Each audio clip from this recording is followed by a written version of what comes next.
If you're a parent, you've probably been bombarded with advice, books, and methods, all promising that magical, uninterrupted night's sleep.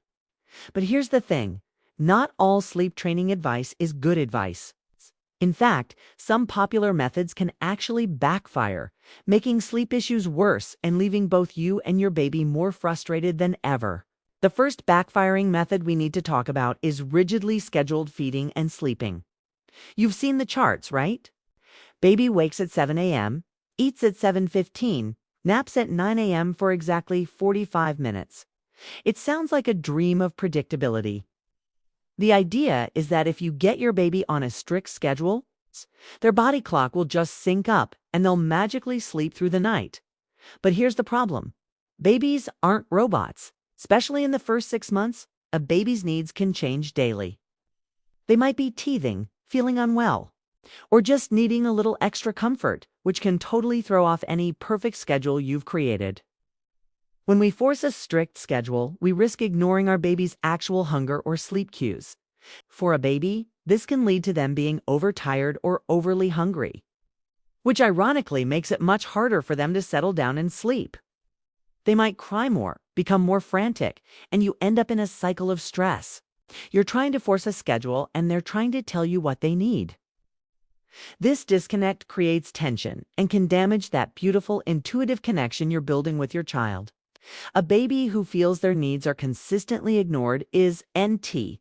A baby who's going to relax into sleep easily. So, while some routine is great, a super rigid, clock-based schedule is often the first thing to backfire. So, if rigid schedules are out, what's the alternative? It's all about finding a flexible routine or a rhythm. Instead of watching the clock, you watch your baby. Does your baby rub their eyes, yawn, or get that faraway zoned-out look? Those are your signals that they're getting tired. The key is to follow a consistent sequence of events, but time it based on your baby's needs, not the clock.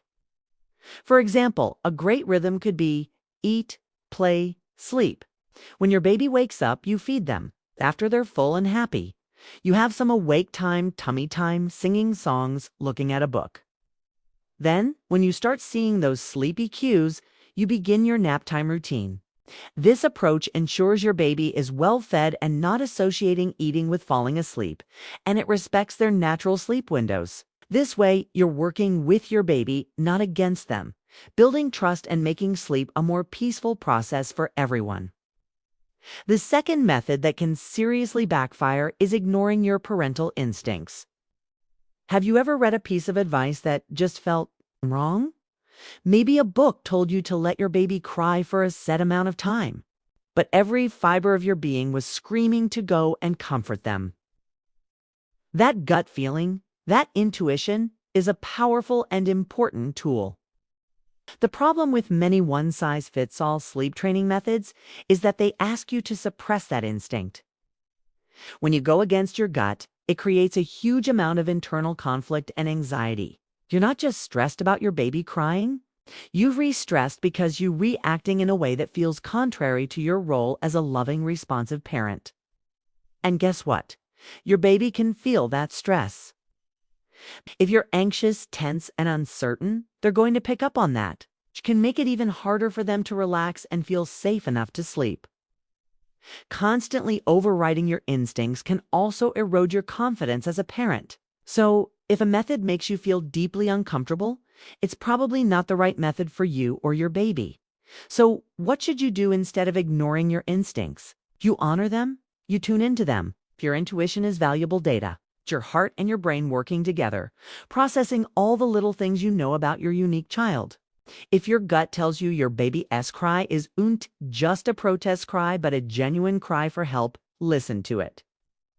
This doesn't mean you have to rush in and fix everything at the slightest whimper. It's about finding a middle ground that feels right for you. Maybe you decide you are comfortable letting your baby fuss for a couple of minutes while you observe them on the monitor. But you're not comfortable with prolonged, distressed crying. That's a valid choice. And a parent who feels confident and calm creates a secure and loving environment where a baby is much more likely to thrive. And yes, eventually sleep better. Your intuition isn't something to be ignored. It's your superpower. And that brings us to our third and perhaps most controversial method that can backfire. Cry tout, especially when it's done without support and understanding of what's actually happening. Now, I know this is a hot button issue, and many families have used this method. The idea behind unmodified cry tout, also known as extinction, is that if you leave a baby to cry without any intervention, they will eventually learn to self-soothe and stop crying at night. And on the surface, it can seem to work. After a few nights of intense crying, the baby might become quiet. But here's why this can backfire spectacularly. What we often mistake for self-soothing can actually be a state of learned helplessness. The baby doesn't stop crying because they've learned to calm themselves down. They stop crying because they've learned that no one is coming to help them. Their cries for comfort and connection have gone unanswered, so they give up. Research has shown that even when a baby is quiet on the outside, their internal stress levels, measured by the hormone cortisol, can remain incredibly high. This chronic stress isn't good for their developing brain. The baby learns that their primary caregiver is not a reliable source of comfort when they are distressed. This can have long-term implications for their sense of security and trust. It also puts immense strain on the parents, who have to listen to their baby's desperate cries, which, as we discussed, goes against every protective instinct they have. So while it might lead to a quiet baby, the potential emotional cost for both parent and child is enormous. So the alternative to just leaving your baby to cry alone is to offer supported, responsive settling. The goal isn't no crying, it's you are not alone with your big feelings.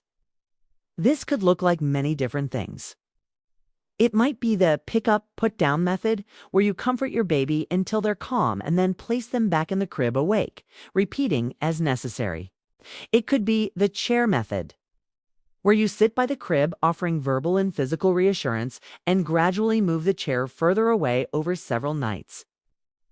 It can even just be setting a time limit that feels right for you, like checking in every 5 minutes to offer a quick pat and a soothing word. The fundamental difference is your presence and responsiveness. You are teaching your baby that sleep is a safe place, that you are there for them, and that they can handle this new skill with your support. This approach respects the baby's emotional needs, protects the attachment bond, and empowers you as a parent to be a gentle guide rather than a distant enforcer. It's about finding that sweet spot between creating new sleep habits and being the responsive, loving parent you want to be. You are not alone in this. If you found this helpful, please give it a thumbs up. And don't forget to subscribe for more content that supports you and your little one.